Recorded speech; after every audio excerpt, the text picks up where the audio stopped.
Hello students, in this class I will be taking the doubts of the chapter probability. So first of all, DPP 3 question number 5.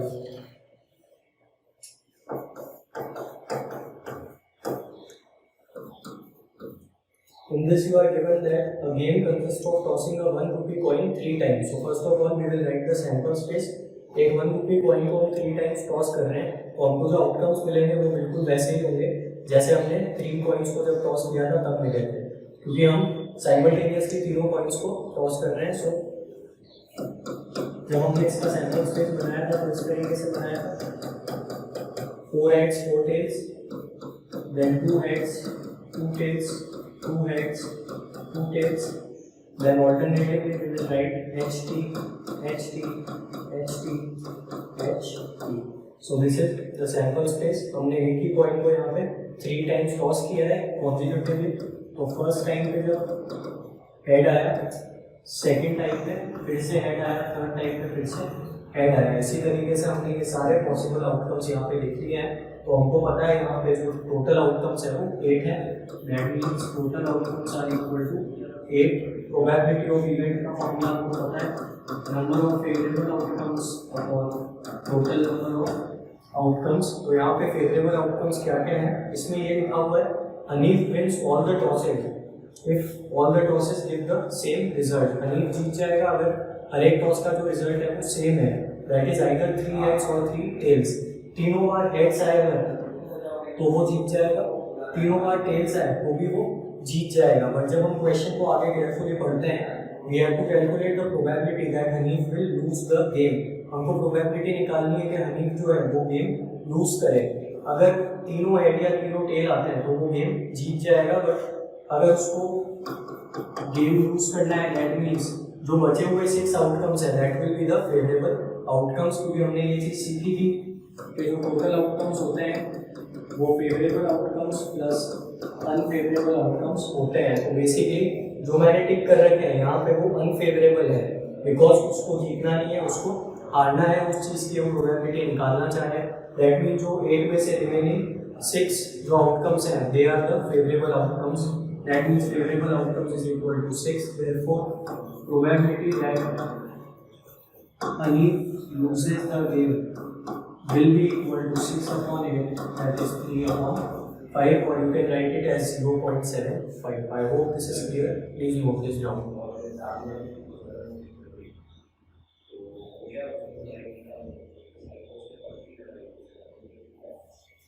Now we come on to DPP4.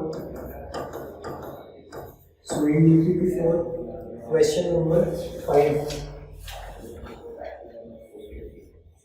This I have already taken in the video, but still it is not clear. I try to elaborate it. Which of the following experiments have equally likely outcomes? First part, driver attempts to start a car. The car starts or does not start. तो पहली चीज तो equally likely outcomes क्या होते हैं? हमने ये probability का लाइन चार्ट बनाया था। यहाँ पे प्रोबेबिलिटी 0 थी, यहाँ पे 1 थी, मैक्सिमम एंड मिनिमम। सेंटर में तो प्रोबेबिलिटी थी वो 0.5 या 1/2 थी। अब यहाँ पे ये जो प्रोबेबिलिटी है 0.5, this is called equally likely. So दो इवेंट्स हैं, जैसे एक पॉइंट पे हेड या टेल आने की प्रोबेबिलिटी वो इक्वली लाइकली होते हैं क्योंकि दोनों की प्रोबेबिलिटी 1/2 होती है। फर्स्ट पार्ट में हमसे पूछा गया है कि वो कार स्टार्ट करता है, कार स्टार्ट होती है या नहीं, कार स्टार्ट्स और does not starts.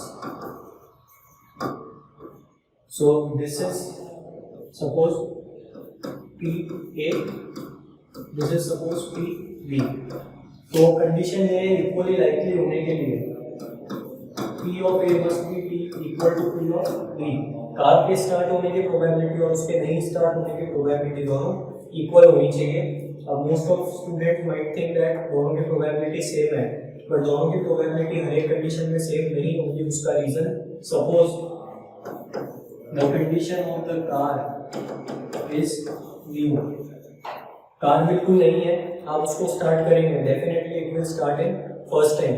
तो अगर वो फर्स्ट टाइम में स्टार्ट हो रही है दैट मीन्स उसके स्टार्ट होने की जो प्रोबेबिलिटी है this is clearly equal to 1, it will be a sure event. तो हम ये नहीं बोल सकते कि वो इवेंट बिल्कुल इक्वली लाइकली होगा।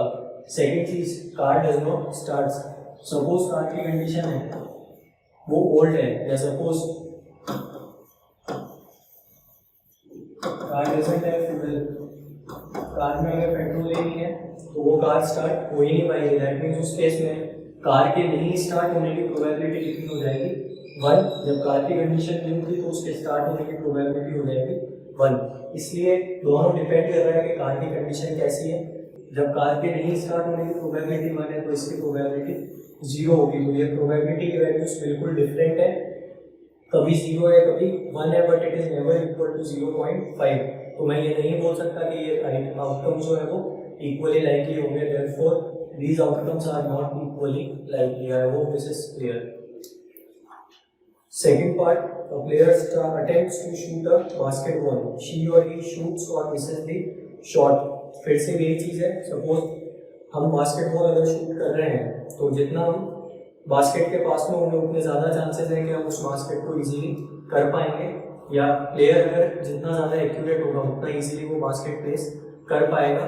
अगेन वो डिपेंड कर रहा है on the player accuracy and his distance from the basket.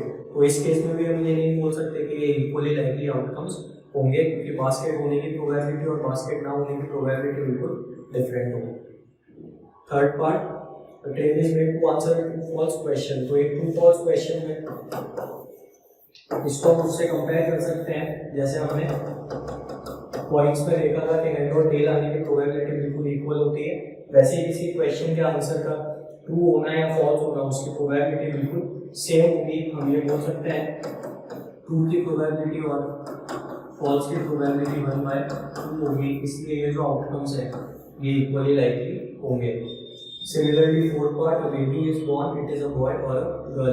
तो if a baby is born definitely he will either be a boy और she will be a girl. तो दोनों के भी जो चांसेस है वो बिल्कुल इक्वल होंगे।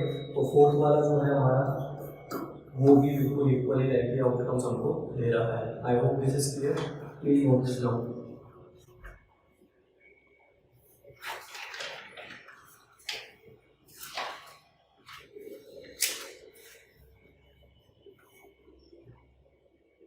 Next, question number 6.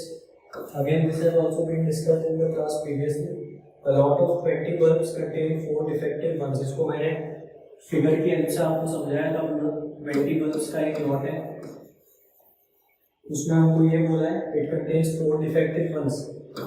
4 bulbs जो है वो डिफेक्ट वाले bulbs हैं, और रिमेनिंग जो है obviously that will be non defective. That means 16 are non defective. First part, हमने इसमें से एक बल्ब को बाहर निकाला। What is the probability that the bulb is defective? So probability of defective bulb हमारे लिए फेवरेबल क्या है कि जो बल्ब हमने ड्रॉ किया है वो डिफेक्टिव हो। Total outcomes no doubt it will be 20, क्योंकि total number of bulbs are 20। Favourable outcomes will be 4 because there are 4 defective bulbs. So the final answer will be 1/5. Second part, no, it is slightly different from the first. Suppose the bulb drawn in first part is not defective. Please read the question carefully. हमने first part में जब bulb draw किया वो defective नहीं था and is not replaced. कहने का मतलब ये है कि जो 20 bulbs थे जिसमें से initially 4 defective थे, 16 non defective थे, मैंने इनमें से एक बल्ब को बाहर निकाला और वो बल्ब कैसा था? It was not defective. That means 16 non defective bulbs में से मैंने एक बल्ब को निकाल के बाहर रख दिया है। अब 16 नॉन डिफेक्टिव बल्ब में से अगर एक नॉन डिफेक्टिव बल्ब निकल गया है तो पीछे कितने नॉन डिफेक्टिव बल्ब बचेंगे? There will be 15 non defective bulbs. क्योंकि 16 में से 1 बल्ब हमने रिमूव कर दिया है। डिफेक्टिव बल्ब्स में कोई चेंज नहीं आएगा, अभी भी जो डिफेक्टिव बल्ब्स हैं that will be 4। Total bulbs में चेंज आएगा या नहीं आप खुद देख सकते हैं। पहले 20 बल्ब्स थे बट उसमें से एक बल्ब हम ऑलरेडी निकाल चुके हैं। दैट मींस टोटल आउटकम्स में भी एक चेंज आएगा, it will become 19. So the answer to the part 2 is you have to find the probability that the bulb is not defective. इस बार आपको जो probability find करनी है वो non defective bulb की find करनी है। पहले 16 non defective bulb थे, इनिशियली अगर हमसे probability पूछी जाती तो हम लिखते 16/20, बट क्योंकि यहाँ पर हमने 16 में से एक बल्ब रिमूव कर दिया है, only 15 non defective bulbs are there, so the probability of non defective bulbs will be 15/19. क्योंकि इस बार जो फेवरेबल आउटकम है वो नॉन डिफेक्टिव बल्ब है. Non defective bulbs are 15 and total bulbs are 19. So favourable amount total will give you 15/19. I hope this is clear. Please note this down.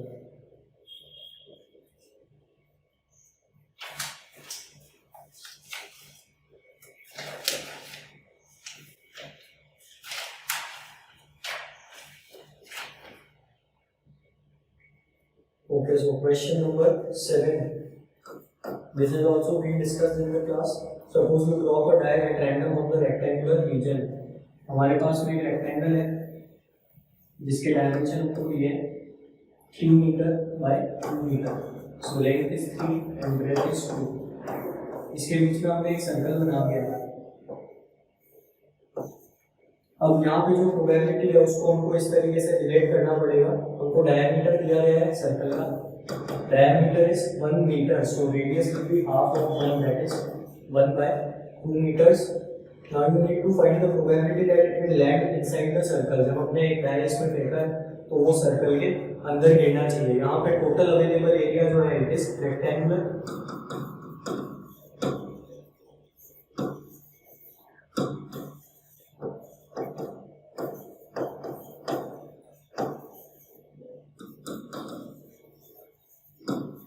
हमारे लिए favourable वो चीज़ है कि हमारा जो डाई है it should land inside the circle. वो circle के अंदर जाके गिरना चाहिए. तो ऑब्वियसली यहाँ पे हम देख सकते हैं जब हम उसको थ्रो कर रहे हैं तो probability is varying according to the area.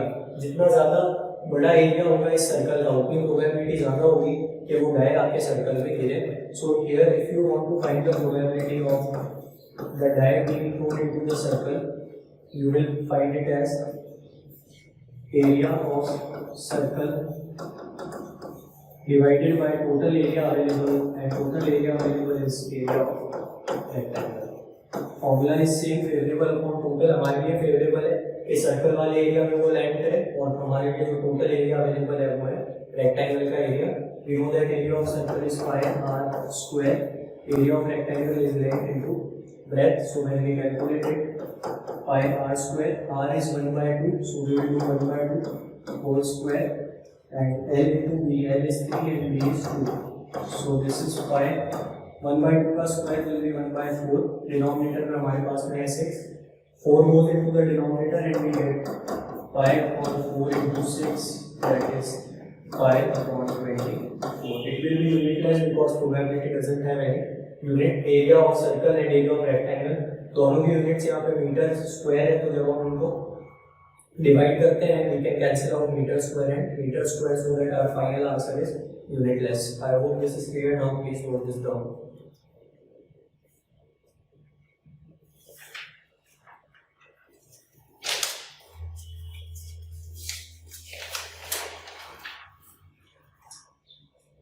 Okay, next question, question number 11. A piggy bank contains some 50 paisa coins, 1 rupee coins, 2 rupee coins and 5 rupee coins. If it is equally likely that one of the coins will fall out when the bank is turned upside down, हमने उस piggy bank को जब उल्टा कर दिया है एक coin उसमें से बाहर गिरेगा.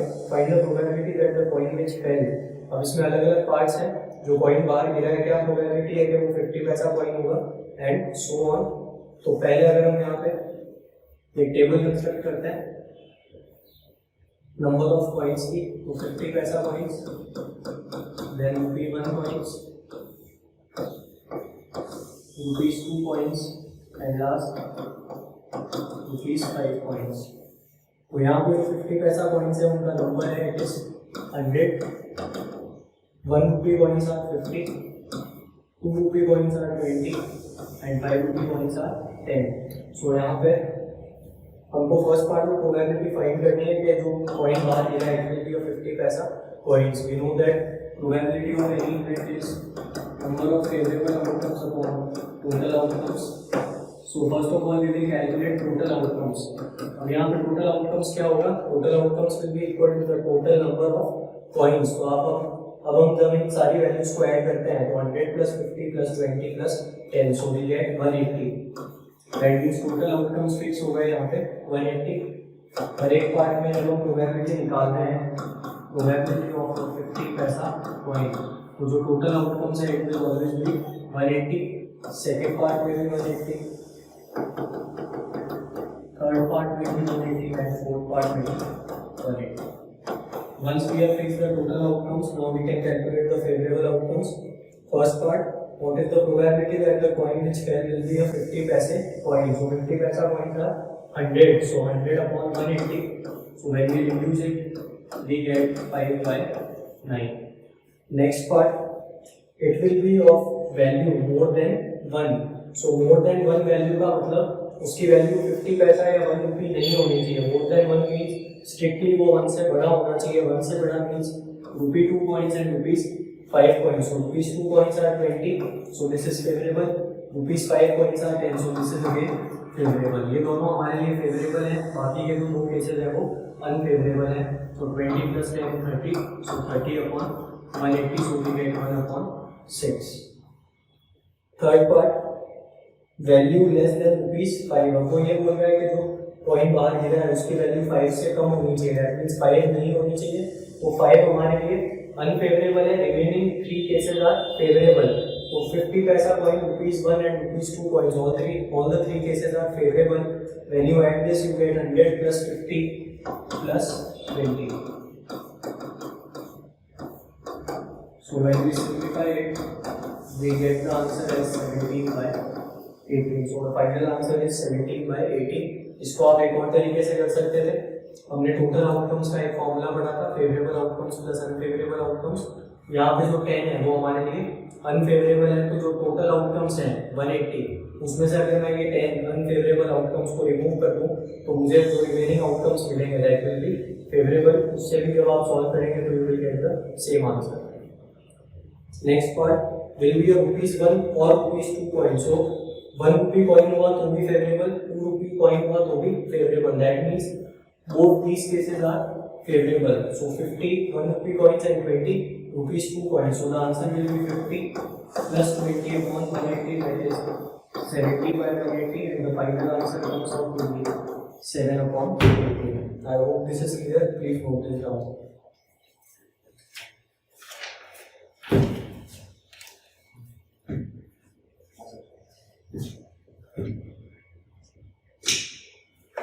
Next, question number 13. In this you have to find that the number on the card is an even number, a number less than 14, a number which is a perfect square, or a prime number less than 20. So first of all, हम यहाँ पे total outcomes fix करेंगे. Cards पे जो numbers marked हैं वो 2 से लेके 101 तक है. That means 2 3 4 so on up to 101. अब जब हम यहाँ पे टोटल आउटकम्स निकालते हैं, हमको ये गलती नहीं करनी है कि लास्ट वैल्यू में से फर्स्ट को हम सबट्रैक्ट करते हैं. अगर हम ऐसा करते हैं तो 101 में से 2 सबट्रैक्ट किया, अगर reminder comes out to be 99. But ये बिल्कुल गलत है. हमको पता है नंबर्स 1 से स्टार्ट हो रहे हैं, 101 तक जा रहे हैं, तो टोटल 101 नंबर्स हुए. बट हमने उसमें से 1 को रिमूव कर दिया है. 1 से 101 तक 101 नंबर्स थे, उसमें से हमने फर्स्ट नंबर जो है 1 उसको रिमूव कर दिया है. दैट मीन्स जो टोटल आउटकम्स है वो हमारे पास 100 है, ना कि 99. So if this is clear, then we can continue. First part, क्या प्रोबेबिलिटी है कि जो कार्ड हमने उसमें से निकाला है उसकी प्रोबेबिलिटी हो कि वो एक इवन नंबर हो. इवन नंबर होने के लिए टोटल आउटकम हमको पता है 100. इसमें से इवन कितने होंगे? तो इवन नंबर्स में 2 आएगा, 4 आएगा, 6 आएगा, और लास्ट नंबर जो आएगा वो 100 आएगा. हमको पता है 2 से लेके 100 तक देना total 50 even numbers. So the favorable outcomes will be 50. So 50 upon 100 will give us 1 by 2. So 1 by 2 will be the final answer. Second part,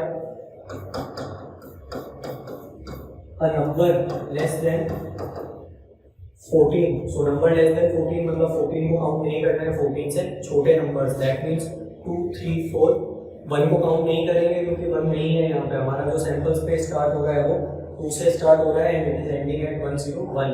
So 2 3 4 5 6 7 8 9 10 11 12 13. 13 पे हमको रुकना है क्योंकि 14 को हमको काउंट नहीं करना है. तो there are total 12 favourable outcomes, और टोटल आउटकम्स हमको पता है 100.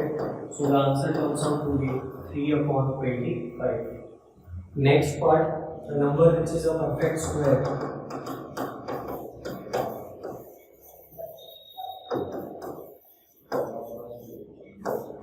Total outcomes again 100 perfect square होना चाहिए. तो हमको पता है परफेक्ट स्क्वायर्स कौन कौन से होते हैं, 1 होता है परफेक्ट स्क्वायर, बट 1 यहाँ पे नहीं है। First perfect square is 4। आप इस तरीके से कॉन्सिक्यूटिवली नंबर्स देख सकते हैं, 2 का स्क्वायर, देन 3 का स्क्वायर, देन 4 का स्क्वायर, सो ऑन। तो हम जब 2 के स्क्वायर से स्टार्ट करते हैं, उसके बाद हम जाते हैं 3 के स्क्वायर पे। हमको उठना है 101 से जस्ट पहले, 101 से जस्ट पहले जो परफेक्ट स्क्वायर होता है वो 10 का स्क्वायर होता है। आप स्क्वायर वाइज इस तरीके से लिख सकते हैं, आपको वैल्यूज लिखनी है तो आप वो भी कर सकते हैं, 4, then 9, then 16, so on to 100। फिर आप इन आउटकम्स को काउंट कर सकते हैं। काउंट करना यहाँ से ज़्यादा ईजी रहेगा। 2 का स्क्वायर, 3 का स्क्वायर से लेके 10 का स्क्वायर, ये सारे ही मेरे लिए फेवरेबल है। That means 2, 3, 4, 5, 6, 7, 8, 9, 10। There are total 9 favorable outcomes, so the answer will be 9/100. I hope this is clear. Fourth part, a prime number less than 20. Fourth part, number must be prime. First condition. Second condition, the number must be less than 20. वो number prime भी होना चाहिए और 20 से छोटा भी होना चाहिए। तो इस सैंपल स्पेस में हम ये देखेंगे कि जो कौन कौन से ऐसे आउटकम्स हैं जो प्राइम भी है और 20 से छोटे भी है। सो प्राइम नंबर्स में हमारे पास में 2, 3, 5, 7, 11, 13, 17, 19। हमको यहाँ पे रुकना पड़ेगा बिकॉज 20 से छोटा प्राइम नंबर होना चाहिए। तो जब मैं इनको काउंट करता हूँ, मेरा total 8 prime numbers which are less than 20। So the answer to this part will be probability of prime number which is less than 20 will be equal to, denominator में फिर से 100 रहेगा क्योंकि टोटल आउटकम्स में कोई भी चेंज नहीं हुआ है। Favourable outcomes are 8। जब हम इसको 4 से रिप्लेस करते हैं तो we get 2/25। I hope this is clear, please note this down.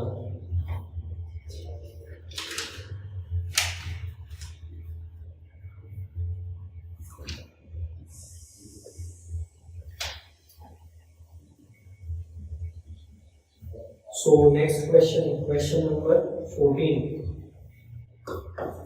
Now in this question you are asked that what is the probability that 2 friends have their birthday on same day. Second part, they have birthdays on different days. So first part पे जब हम आते हैं, first of all in general we consider a year to be non-leap year. Non-leap year में there are 365 days. हम ये assume कर लेते हैं, वैसे तो 2 cases होते हैं, leap year and non-leap year, but जब mention नहीं किया तो we will consider it as non-leap year because leap year occurs only once in every 4 years. So if we consider it to be a non-leap year, that means हमारे पास यहाँ पे जो total outcomes है वो 365 होंगे। अब क्या प्रोबेबिलिटी है कि 2 फ्रेंड्स का बर्थडे सेम डे पे है। तो हम एक एग्जांपल लेते हैं। Suppose there are 2 friends A and B. A का बर्थडे अगर 1 जनवरी को है, अब मेरे लिए क्या फेवरेबल होगा कि बी का जो बर्थडे है वो भी कब होना चाहिए, 1 जनवरी को। उसके अलावा कभी भी हुआ तो वो मेरे लिए अनफेवरेबल है। बट हमको पता है कि किस दिन पे हमारा बर्थडे आता है, वो डिपेंड करेगा कि टोटल आउटकम्स हमारे पास कितने हैं। टोटल आउटकम्स है 365। अगर हम ए के लिए कोई भी एक वैल्यू फिक्स करते हैं, ज़रूरी है कि बी का बर्थडे भी उसी दिन पे आना चाहिए।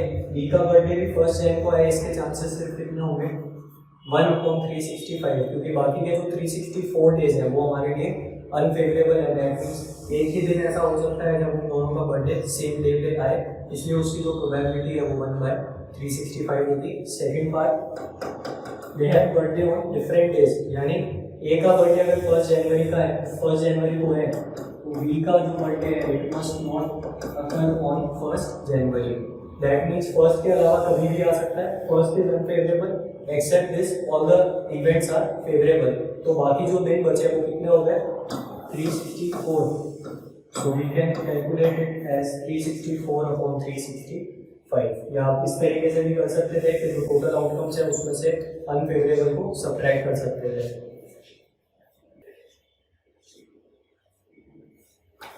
Next question number 21। यहाँ पर हमको एक चीज दी है कि देयर आर 132 गुड पेन्स। हमारे पास में यहाँ पे कुछ पेन्स हैं, उसमें से 132 गुड है। अब इसमें हमने 12 डिफेक्टिव पेन्स को गलती से मिक्स कर दिया है। दैट मीन्स इसमें जो 12 डिफेक्टिव पेन्स हैं वो मिक्स हो गए हैं। It is not possible to just look at a pen and tell whether it is defective और नॉट। हम पेन को देख के ये नहीं बता सकते कि वो डिफेक्टिव है या नॉट डिफेक्टिव है। अब हमने इसमें से एक पेन निकाला एट रैंडम, हमने इसको शफल किया और इसमें से कोई भी एक पेन को बाहर निकाला। Determine the probability that pain taken out is a good one. तो हमको ये फाइंड करना है कि जो पेन हमने बाहर निकाला वो कैसा है, it is a good one. तो first of all total outcomes क्या होंगे, टोटल पेन्स कितने हैं इसमें 12 प्लस 132 दैट इज 144। तो टोटल हो गया 144। प्रोबेबिलिटी हमको चाहिए गुड पेन की, तो there are 132 good pens, that means मैंने इसको लिखा 132। दोनों ही नंबर्स हैं वो 12 के फैक्टर्स हैं, so 132 can be written as 12 11 and 144 is the square of 12, so we get the final answer to be 11 by 12. I hope this is clear. Next question, question number 22. In this question we are given that a box contains 90 discs which are numbered from 1 to 90. एक box में कुछ disc हैं, उनके number लिखे हुए हैं 1 से 90 तक। ऑब्वियसली जो टोटल आउटकम्स होंगे हमारे पास 90 होंगे। देन हमको ये बोला है one disc is drawn at random from the box. हमने इसमें से कोई भी एक डिस्क निकाली और हमको फर्स्ट पार्ट में ये पूछा गया है that the disc drawn bears a 2 digit number. तो फर्स्ट पार्ट में क्या प्रोबेबिलिटी है कि जो डिस्क हमने निकाली उस पे एक 2 डिजिट नंबर होगा। So this can be calculated very easily. 1 2 3 4 5 6 7 8 9, ये 9 जो है वो 1 डिजिट नंबर्स हैं। बाकी के जो 10 से लेके 90 तक नंबर्स हैं वो सारे 2 डिजिट नंबर्स हैं। दैट मीन्स अगर आप इसको इस तरीके से लिखते हैं फेवरेबल आउटकम्स निकालने के लिए 90 में से आप जो अनफेवरेबल है उनको सब्ट्रैक्ट कर दीजिए। अनफेवरेबल कितना है 9, 1 से 9 तक अनफेवरेबल है, टोटल है 90, तो 90 में से हमने 9 को किया subtract, so we get 81 by 90। when we reduce it we get the answer at 9 by 10 or 0.9। Second part, क्या प्रोबेबिलिटी है जो डिस्क हमने निकाली उस पे एक परफेक्ट स्क्वायर नंबर है। अगेन टोटल आउटकम्स में कोई चेंज नहीं होगा, जो डिस्क हमने निकाली उस पे परफेक्ट स्क्वायर नंबर होना चाहिए। अब इसमें से आप पिक कर सकते हैं परफेक्ट स्क्वायर कौन कौन से हैं। 1 इज अ परफेक्ट स्क्वायर, 1 का स्क्वायर इज 1, देन 2 का स्क्वायर 4, 3 का स्क्वायर 9। हम कहाँ तक जा सकते हैं, लास्ट नंबर जो अवेलेबल है वो 90 है, तो 1 का स्क्वायर से हमने शुरू किया suppose, we can go up to 9 का स्क्वायर, क्योंकि 9 का स्क्वायर 81 होगा। जैसे ही मैं 10 पे आता हूँ 10 का स्क्वायर 100 हो जाएगा। 100 is no doubt a perfect square, but हमारे सैंपल स्पेस में कहीं भी 100 नहीं है। That means we have to stop at 81, so there are total 9 favorable outcomes, 1 का square, 2 का square, so on up to 9 का square। So these 9 outcomes are favorable, so we get the answer as 9 by 90, that is 1 by 10। Third part, a number divisible by 5, so for a number to be divisible by 5, जो भी card जो भी disc हम यहाँ पे pick कर रहे हैं उस पर जो नंबर अपीयर हो रहा है वो 5 के टेबल में आना चाहिए। तो 5 के टेबल में कौन कौन से नंबर्स आएंगे, स्टार्टिंग फ्रॉम 5, then 10, 15, हम यहाँ पे जा सकते हैं up to 90, because 90 is the last number and it is also divisible by 5। जब हम इनको काउंट करेंगे तो 5 से लेके 90 तक 5, 10, 15, 20, 25, 30, 35, 40, 45, 50, 55, 60, 65, 70, 75, 80, 85 and 90. So there are basically total 18 favorable outcomes. So 18 upon 90, that is 1 upon 5. So I hope this question is clear. Please note this down.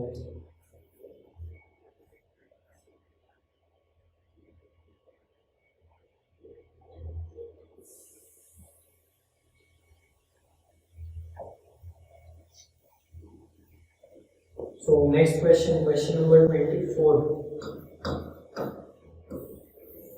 2 boxes are given, box A and box B.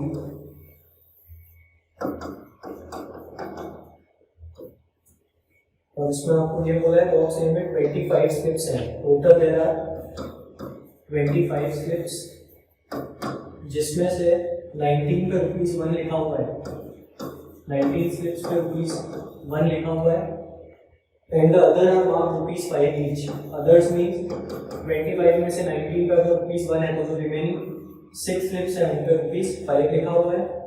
Next part, box B contains 50 slips, box B में there are total 50 slips, out of which 45 are marked ₹1 45 पे ₹1 लिखा हुआ है and the remaining slips are marked with ₹13. So remaining slips are 5. वो 5 पे लिखा हुआ है ₹13. Now slips of both the boxes are poured into a third box. इन दोनों slips को mix कर दिया हमने, एक थर्ड बॉक्स में डाल दिया. So first of all यहाँ पे हमारे पास में